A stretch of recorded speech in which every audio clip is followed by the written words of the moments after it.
ప్రభు అయిన యేసుక్రీస్తు నామంలో మీ అందరికీ నా వందనాలండి. అందరూ ఎలా ఉన్నారు? దేవుని సందులు గడపడం మనకే ఆశీర్వాదం. ఈరోజు నాకు వాక్యాన్ని నేను చెప్పాలనుకుంటున్నాను. యోహాను సువార్త 15వ అధ్యాయం 4 నుంచి 7 వచనాలు. ఒక్కోసారి చెప్తున్నాను. యోహాను సువార్త 15:4 నుంచి 7 వచనాలు. నా యందు నిలిచియుండుడి, నీ యందు నేనును నిలిచియుందును. తీగ ద్రాక్షావల్లిలో నిలిచి ఉంటేనే గాని తనంతట తాను ఎలాగూ ఫలింపదో, అలాగే నా యందు నిలిచి ఉంటేనే కానీ మీరును ఫలింపరు. ద్రాక్షావల్లిని నేను, తీగలు మీరు. ఎవడు నా యందు నిలిచియుండునో, నేను ఎవని యందు నిలిచియుందునో వాడు బహుగా ఫలించును. నాకు వేరుగా ఉండి మీరేమీ చేయలేరు. ఎవడైనాను నా యందు నిలిచి ఉండని ఎడల వాడు తీగ వలె బయట పారవేయబడి ఎండిపోవును. మనుషులు అట్టి వాటిని పోగు చేసి అగ్నిలో పారవేతురు అని అవి కాలిపోవును. నా యందు మీరును మీ యందు నా మాటలను నిలిచి ఉండిన ఎడల మీకేది ఇష్టమో అడుగుడి, అది మీకు అనుగ్రహింపబడు. చాలా మన వాక్యంలోనికి వెళ్లే ముందు ఒక చిన్న ప్రార్థన చేసుకున్నాము. మహోన్నతుడు మహాగణుడు ఒక వందనాలు స్తోత్రాలు ప్రభా. ఈరోజు పాటలను స్తుతించాము. మేము వాక్యంలో కడుగు పెడుతుండగా మీ యొక్క మాటల ద్వారా మీరు మాతో మాట్లాడండి. మీ యొక్క ఆత్మీయ జ్ఞానం మీరు నాకు దయచేయండి. ఇప్పుడు కూడిన ప్రతి ఒక్క బిడ్డకు కావాల్సిన ఆత్మీయ ఆహారం వాళ్ళు పొందుకోవడానికి మీరు సహాయం దయచేయండి. ఈరోజు ఆరాధన అంతట్లో కూడా మీరు ముందు చక్క జయకరణ జరిగించండి. క్రీస్తు నామంలో అడుగుచున్నాను తండ్రి, ఆమేన్. యోహాను సువార్త 15వ అధ్యాయం 4 నుంచి 7 వచనాలు చదువుకున్నాం కదండి. ఈరోజు నాకు టైటిల్, నాకు అంశం ఏంటంటే గాడ్ వాంట్స్ టు డూ. దేవుడు ఏం చేయాలనుకుంటున్నాడు? ఉదయం బ్రేక్ఫాస్ట్ చేయాలనుకుంటున్నాడు, మధ్యాహ్నం లంచ్ చేయాలనుకుంటున్నాడు, సాయంత్రం సఫర్ చేయాలనుకుంటున్నాడు. అది కాదు, దేవుడు మన జీవితంలో ఏం చేయాలనుకుంటున్నాడు. ఈరోజు నేను ఏం చేయాలనుకుంటున్నాడు ఒక 3 పాయింట్స్ ద్వారా నేను మీకు తెలియజేయాలనుకుంటున్నాను. నా యొక్క ఫస్ట్ పాయింట్ 4వ వచనం ఒకసారి చదవండి. నా యందు నిలిచియుండుడి, నీ యందు నేనును నిలిచియుందును. తీగ ద్రాక్షవల్లిలో నిలిచి ఉంటేనే గాని నిలిచి ఉంటేనే కానీ తనంతట తానే ఎలాగ ఫలింపదో, అలాగే నా యందు నిలిచి ఉంటేనే కానీ నా యందు నిలిచి ఉంటేనే కానీ మీరును ఫలింపరు. మీరును ఫలింపరు. ఓకే, నా ఫస్ట్ పాయింట్ ఏంటంటే గాడ్ లవ్స్ యూ. దేవుడు ఈ లోకానికి ఫస్ట్ టైం దేవుడు వచ్చినప్పుడు దేవుడు చేసిన మొట్టమొదటి ఇంపార్టెంట్ పని ఏంటంటే మనల్ని ప్రేమించడం. మనల్ని కానీ ఆయన ప్రేమించకపోయి ఉంటే ఈరోజు మనం అసలు ఇలా ఉండేవాళ్ళమే కాదు.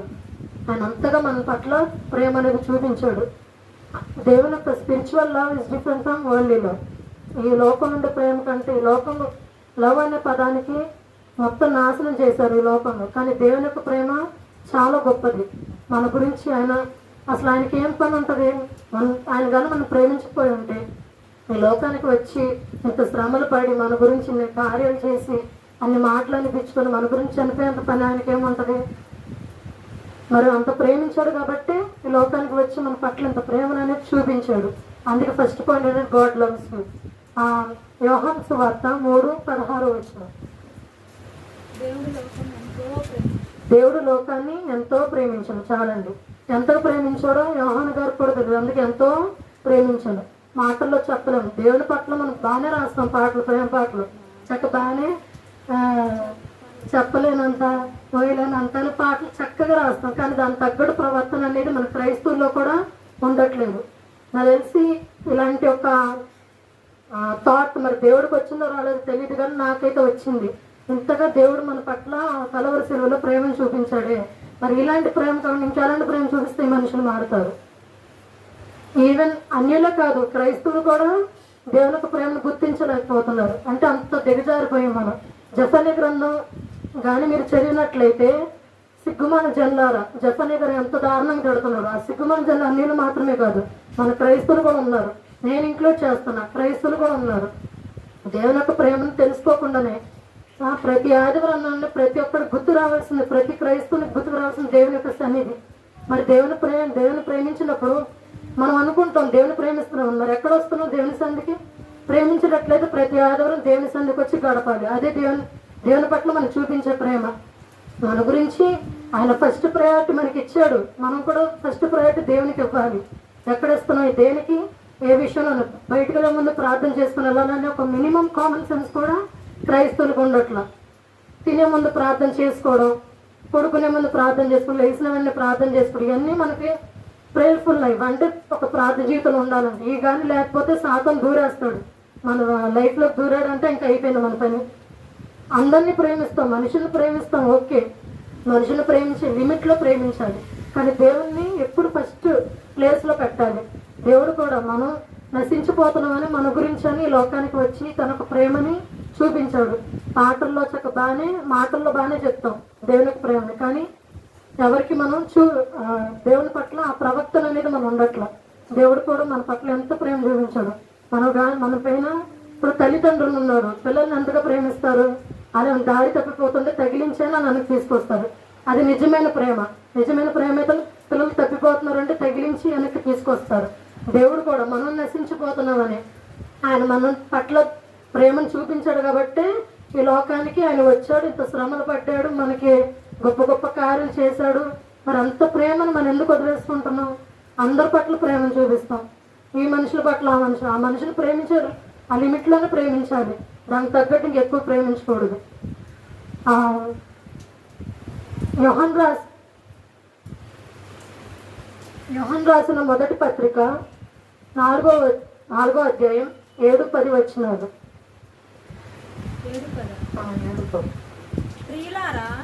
ప్రియులారా, మనము ఒకరిని ప్రేమింతుము, ఏలయనగా ప్రేమ దేవుని మూలముగా కలుగుచున్నది. ప్రేమించు ప్రతివాడును దేవుని మూలముగా పుట్టినవాడే దేవుని ఎరుగును. దేవుని యొక్క ప్రేమ గురించి అక్కడ ఉంది. మనం ప్రేమించకుండా ముందే దేవుడు మనల్ని ఎంతగానో ప్రేమించాడు. చాలా మంది అనుకుంటుంటారు, నేను ఎవరి ద్వారా ప్రేమింపబడలేదు, అందరి ద్వారా రిజెక్ట్ చేయబడుతున్నాను ఇలా అని. కానీ మనుషుల ప్రేమ ఆఫ్టర్ ఆల్ అండి దేవుని ప్రేమ ఉంది. దేవుని ముందు మన దేవుడు మనం ఎప్పుడో ప్రేమించాడు, మనమే ఆయన ప్రేమించట్లా. ఆయన చూపించినంత ప్రేమ మనం చూపించలేము. కాబట్టి ఆయన ఎంత ప్రేమించాడో వచనాల్లో చాలా క్లియర్గా రాసింది. మనం ప్రేమించకుండా మనుషులం కాబట్టి తల్లిదండ్రులు ప్రేమ అనేది మన పట్ల ఉంటుంది. కానీ దేవుని చూపించేంత ప్రేమ మనుషులు కూడా చూపించలేరు. మనం సెకండ్ పాయింట్కి వెళ్దాము. యోహాను సువార్త 15:4 వచనం చదవండి. యోహాను సువార్త 15వ అధ్యాయం 4వ వచనం. నా యందు నిలిచి ఉండుడి, మీ యందు నేను నిలిచి ఉండు. చాలండి. నా సెకండ్ పాయింట్ కూడా అక్కడ చాలా క్లియర్గా రాసింది, గాడ్ లివ్స్ ఇన్ యూ. దేవుడు ఈ లోకానికి వచ్చినప్పుడు ఫస్ట్ మనల్ని ప్రేమించాడు. సెకండ్ ఏంటి, మనలో ఉండడానికని వచ్చాడు, మనలో నివసించడానికి, మన మనుషుల మధ్యలో నివసించడానికని మానవ రూపంలో దేవుడు యేసయ్య మన ఈ లోకానికి వచ్చాడు మనలో నివసించడానికి. మన అందరిని బాగానే దగ్గర చేర్పించుకుంటాం, కానీ దేవుని తప్పించి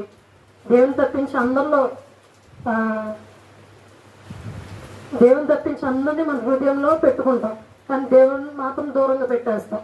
హృదయంలో ఎప్పుడు నిన్న కూడా పాస్టర్ గారు మనం చెప్పారు ఏమని, హృదయంలో సాతాను ఉంటేనే సినిమా పాటలు వస్తాయంట, దేవుడు ఉంటే దేవుని పాటలు వస్తాయి. మరి మనం ఎవరిని పెట్టుకున్నాం? సాతాను పెట్టుకున్నాం. క్రైస్తవులు కూడా ఉన్నారు పాటలు పాడేవాళ్ళు, ఆ టైప్ ఆఫ్ పాటలు. కాబట్టి మనం గాడ్ లివ్స్ ఇన్ యూ, దేవుడు మనలో నివసించడానికని వచ్చాడు. అందరినీ మనం మన దగ్గర చేర్పించుకుంటాం.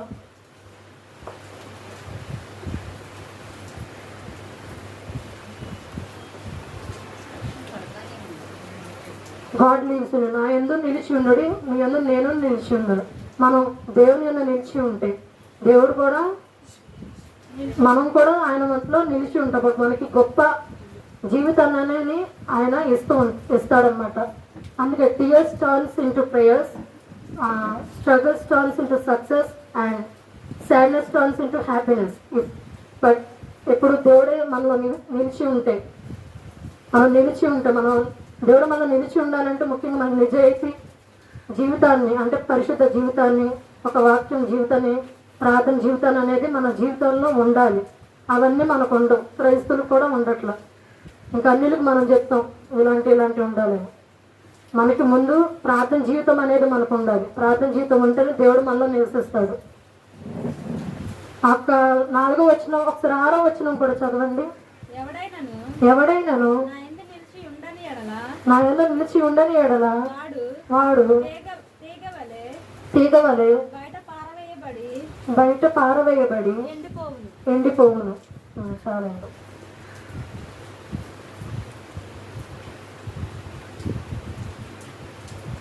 God lives in you.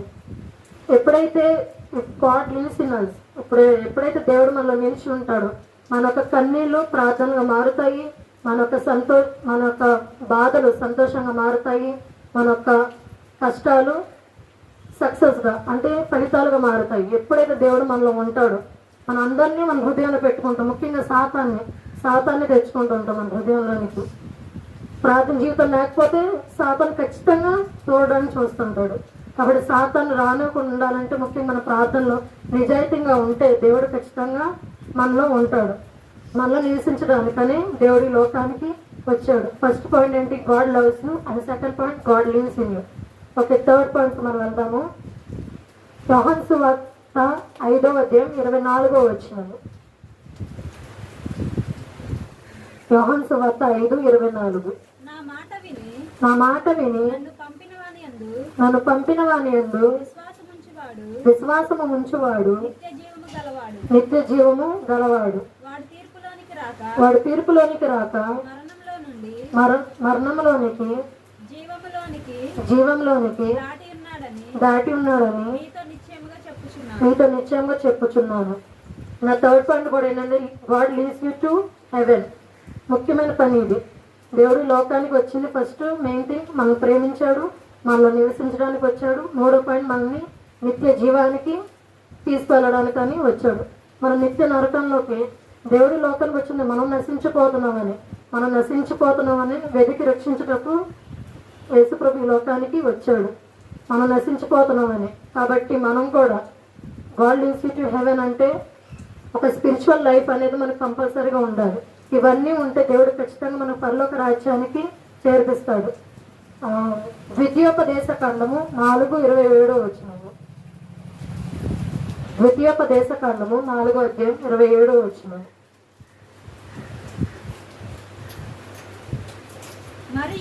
మరియు యెహోవా జనములలో మిమ్మును చెదరగొట్టును. యెహోవా ఎక్కడికి తోలివేయును అక్కడి జనములలో మీరు కొద్దిమంది మిగిలి ఉండును.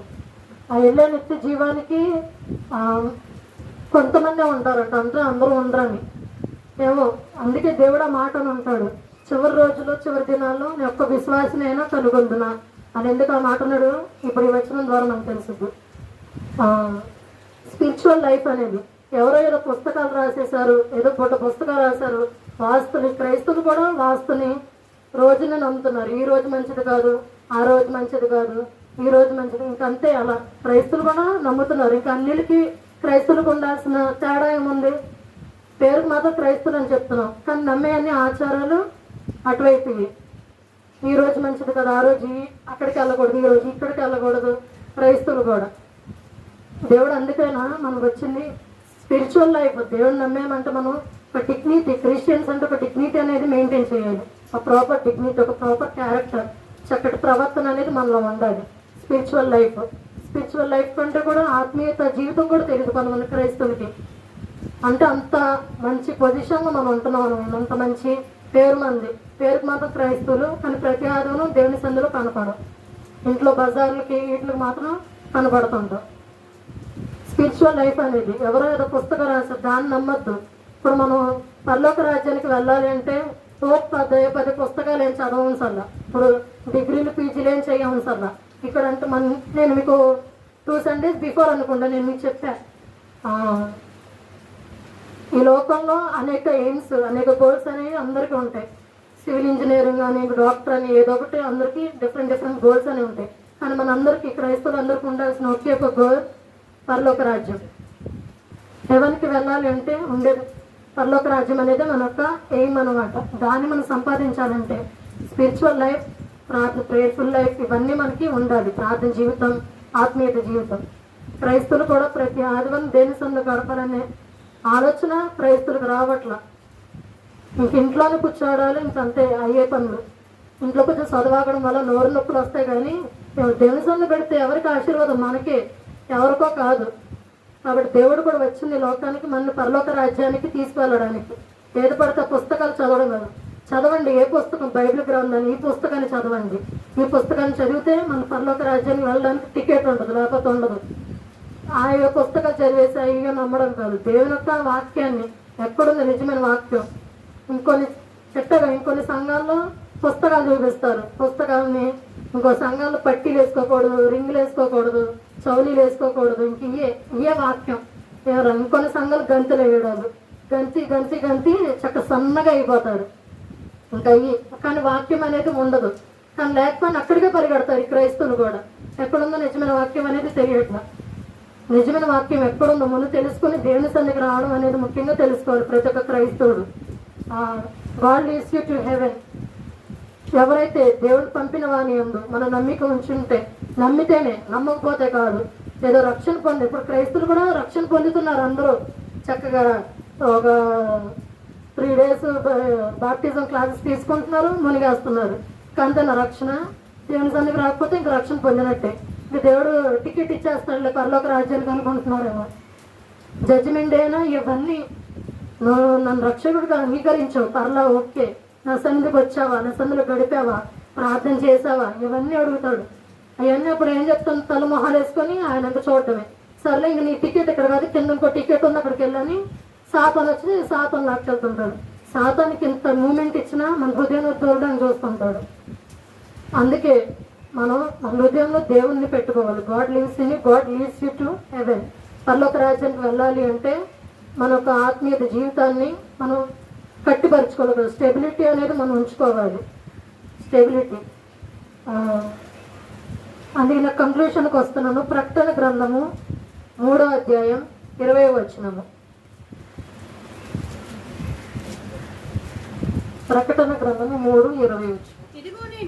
ఇదిగో నేను తలుపునొద్ద నిలిచి ఉండి తట్టుచున్నాను. ఎవడైనాను నా స్వరము విని తలుపు తీసిన ఎడల నేను అతని యొద్దకు వచ్చి అతనును నేనును నాతో కూడా అతడును భోజనం చేయదు. చాలండి. తలుపునొద్ద నుంచి ఎవరు? యేసు ప్రభు తలుపునొద్ద నుంచి ఉండి కొడుతున్నారు. మనం తలుపు తీస్తున్నామా? ఏ తలుపు తీస్తాం? బయట తలుపులు కాదు, హృదయంలో ఉండే తలుపు. దాన్ని తెరవండి. ఇది గేట్ తెరవడం కాదు, ఇంట్లో ఉండే తలుపులు తెరవడం కాదు, హృదయం అనే తలుపు. ఎవరికి తెరుస్తామని ఈ తలుపు? సాతానికి అయితే బాగానే చక్కగా తెరిచి ఉంచుతాం, కానీ దేవునికి మాత్రం తెరిచి ఉంచట్లా. అందరికీ ఇప్పుడు దొంగలు ఉన్నారు, దొంగలకి తలుపు తీసి లోపలికి రమ్మంటామా? రమ్మని వచ్చాడంటే అన్ని ఎత్తుకొని వెళ్ళిపోతాడు. ఇప్పుడు సాతానికి తెరిచి ఉంచుతాం. ఆయన కూడా మనం ఉండే ప్రార్థన జీవితాన్ని, మన యొక్క ఆత్మీయ జీవితాన్ని లాక్కొని వెళ్ళిపోతుంటాడు. ఆయన కూడా పెద్ద దొంగ సాతాను చెప్పాలంటే. అందుకే ఆయన మన లోపలికి రానివ్వకుండా ఉండాలంటే మనం ప్రేయర్ఫుల్ లైఫ్లో చాలా గట్టిగా ఉంటేనే ఆయన మన దగ్గర రాలేడు. కాబట్టి ప్రార్థనలో దేవుని లోపలికి రానివ్వండి. అందుకే ఓపెన్ యువర్ హార్ట్. మన యొక్క హృదయాన్ని తెరవండి. హృదయాన్ని ముందు తెరిచి ఉంచితే దేవుడు మనలోకి ప్రవేశిస్తాడు. నిత్యరాజ్యం అనేది మనకు పొందుతుంది. ప్రార్థన జీవితం ఇవన్నీ మనకి first point. And God loves you. దేవుని యొక్క ప్రేమ. దేవుని యొక్క ప్రేమ మాటల్లో మనం చెప్పలేము. ఆయన మాటల్లో చెప్పలేకే కదా చేతుల్లో చేసి చూపించాడు. మన మాటల్లో చెప్తాం, చేసి చూపించామంటే చేయలేము. మాటల్లో అవును మనం ప్రేమించుకుంటారు ఓకే, కానీ దేవుని ప్రేమకి మన యొక్క ప్రేమకి చాలా డిఫరెన్స్ ఉంది. Second thing, God lives in you. మనలో నివసించడం, మన హృదయంలోనికి నివసించడానికి. థర్డ్ పాయింట్ ఏంటి? God leaves you to heaven. ఎప్పుడైతే దేవుడు మనలో నివసిస్తాడో, when the God but if God lives in us, tears turns into prayers, sadness turns into happiness, struggles turns into success. మన యొక్క కన్నీళ్ళు ప్రార్థనగా మారుతాయి, మన యొక్క బాధలు సంతోషంగా మారుతాయి, మన యొక్క కష్టాలు ఫలితాలుగా మారుతాయి. ఎప్పుడైతే దేవుడు మనలో నివసిస్తాడో then we can receive a beautiful life with Jesus Christ in heaven, not in this world. ఈ వరల్డ్లో ప్రేమను కానీ దీనిగా నమ్మితే మన పని ముంచేస్తుంది, పైకి మనం లేవలేము. కానీ దేవుని యొక్క ప్రేమని దేవునిలో నివసిస్తే చక్క మంచి పొజిషన్ అనేది మనం ఉంటాము. చిన్నప్పటి నుంచి చక్క ప్రార్థనలు ఎదుగుతూ చక్క దేవుని సన్నిధిలో ఎదుగుతూ ఒక మంచి జీవితాన్ని దేవుడు మనకి ఇస్తాడు. అదే తల్లిదండ్రులు ఉంటారు, పిల్లలు ఎటు పడితే అటు పడిపోతుంటే నిజమైన తల్లిదండ్రులు ప్రేమించే బిడ్డల పట్ల చూపించే ప్రేమ ఏంటి, పిల్లలు పాడైపోతున్న కొట్టి వెనక్కి తీసుకొస్తారు. దేవుడు కూడా మనం నశించిపోతున్నామని మనం తీసుకెళ్ళడానికని ఆయన ఈ లోకానికి వచ్చాడు. కాబట్టి మనం కూడా నశించిపోతున్నాం. క్రైస్తులు కూడా అసలు దేవుని సన్నిధికి రావట్లేదు, ఎక్కడ పడితే అక్కడ తిరుగుతున్నారు. పిల్లల్ని ఎక్కడ పడితే అది ఇచ్చేసి వాళ్ళని తిప్పుకోవడాలి. పిల్లలకి ఇది ఫోన్ కావాలంటే ఫోన్ ఇచ్చేయడాలి. ఇప్పుడు 5 సంవత్సరాల పిల్లలు కూడా చాలా స్పీడ్గా నొక్కుతున్నారు ఫోన్లు. 5 సంవత్సరాల పిల్లలు 3 సంవత్సరాల పిల్లలు కూడా నొక్కే స్టేజ్కి వచ్చేసారు. ఫోన్స్, ల్యాప్టాప్స్, కంప్యూటర్స్ రావడం వల్ల చాలా ఈ జనరేషన్ అనేది చాలా పాడైపోయింది. కాబట్టి ఇవన్నీ మనం దూరంగా పెడితేనే, ప్రార్థన జీవితంలో గడిపితేనే మనకు మంచి పరలోక రాజ్యాన్ని అనేది మనం పొందుకుంటాం. ఇవన్నీ దేవుడు మన పట్ల చేయడానికి వచ్చాడు. కాబట్టి మన హృదయాన్ని ముందు మనం తెరిచి ఉంచితే దేవుడు మనలోకి ప్రవేశించి ఇవన్నీ మన జీవితంలో చేయాలి అంటే ముందు మన హృదయాన్ని మనం తెరిచి ఉంచాలి. ఎవరికి పడితే అని తరవడం. ఎవరో పుస్తకాలు రాశారు, ఈ రోజు మంచిది కాదు, అవి నమ్మద్దు. ఈ యొక్క వాక్యాన్ని నమ్మండి. ఈ యొక్క వాక్యంలో ఏం రాసింది ఏంటి, ఎవరు నిజమైన దేవుడు, ముఖ్యంగా ఇది తెలుసుకోండి. ఇంకా అవి తెలుసుకుంటేనే మన ఒక రాజ్యాన్ని, పరలోక రాజ్యాన్ని అనేది మనం పొందుకుంటాము. కాబట్టి ఈ యొక్క చిన్న వాక్యాన్ని దేవుడు దీవించిన కాక మనం ఒక చిన్న ప్రార్థన చేసి వాక్యాన్ని ముగించుకుందాము. మహోన్నతుడు, మహాగుణుడు, మీకు వందనాలు, స్తోత్రాలు ప్రభా. ఈరోజు వాక్యం ద్వారా మాట్లాడి మీరు ఈ 3 విషయాలు బట్టి మీకు వందనాలు చెల్లించుకుంటున్నాము. ఈరోజు ఆరాధన అంతట్లో కూడా మీరు తోడుండండి, చక్క జయకరంగా జరిగించండి. క్రీస్తు నామములో అడుగుచున్నాను తండ్రి, ఆమేన్.